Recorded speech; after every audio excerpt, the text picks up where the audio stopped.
This is the big bot bash of 2026, courtesy of Bill Making Stuff.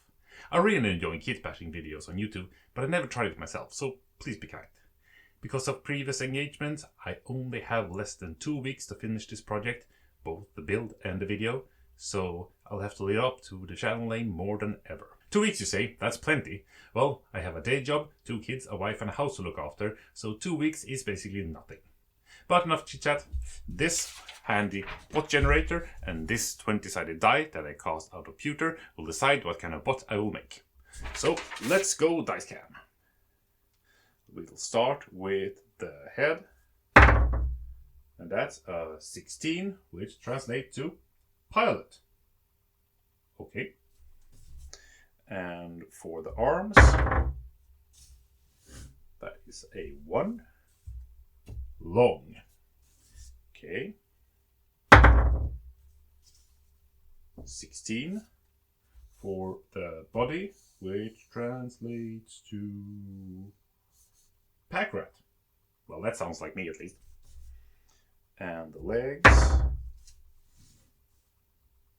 5. Chunky. Okay. And finally, the flavor, 11. Worker. So there we have it. That's the robot I'm gonna make. And luckily, I'm kind of a hoarder. So hopefully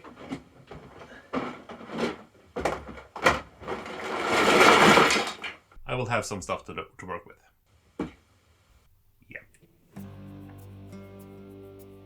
The first thing to do with any trash build is to go through the trash. And I have saved a lot of trash over the years just for this kind of occasion.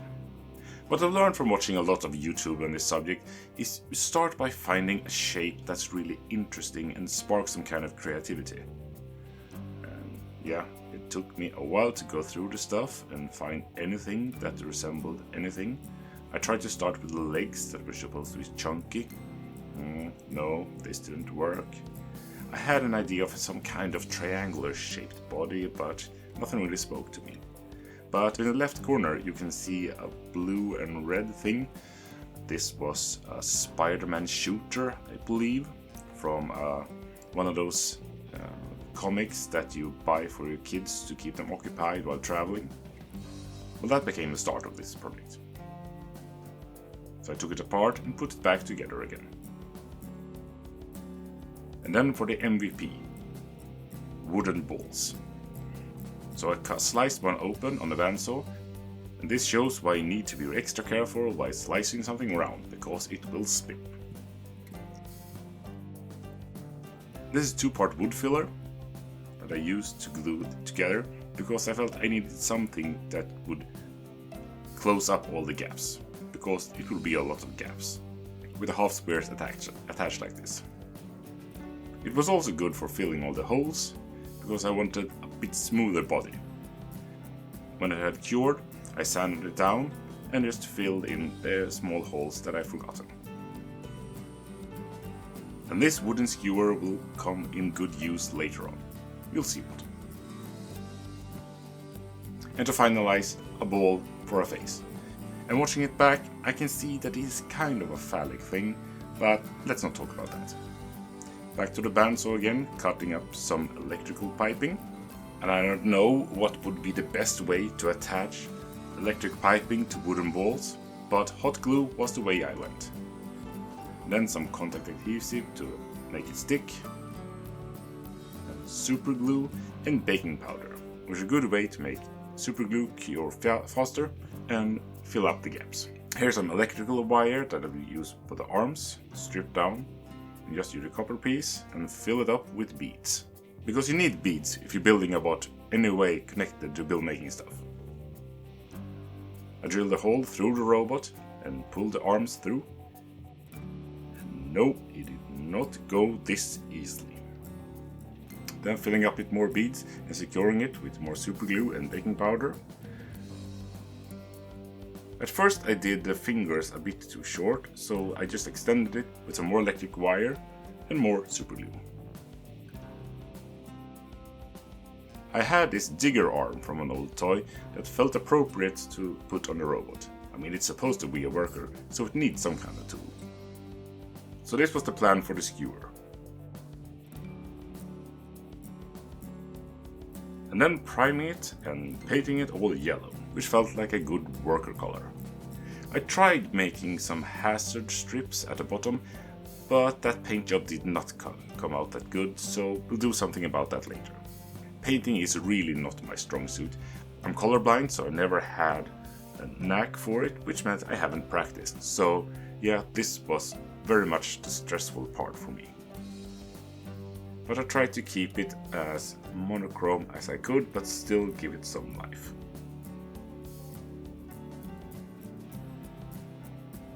You can't really go wrong with black and yellow.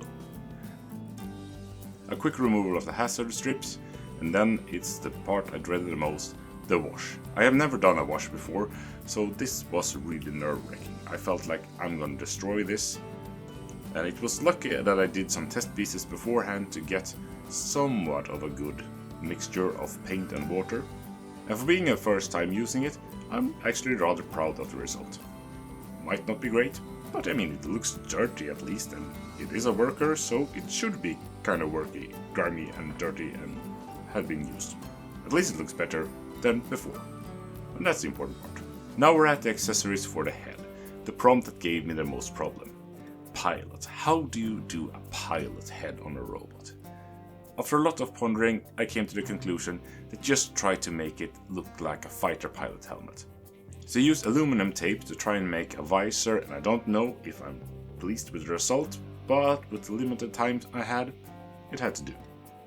I realized I needed some kind of cap, so I put on some leather. Might not look that good, but it will do. And then a little breathing mask, because I mean, it's a worker, she should have some PPE. Some more beads with some UV epoxy, and more electrical wire. We're starting to see a theme, I think.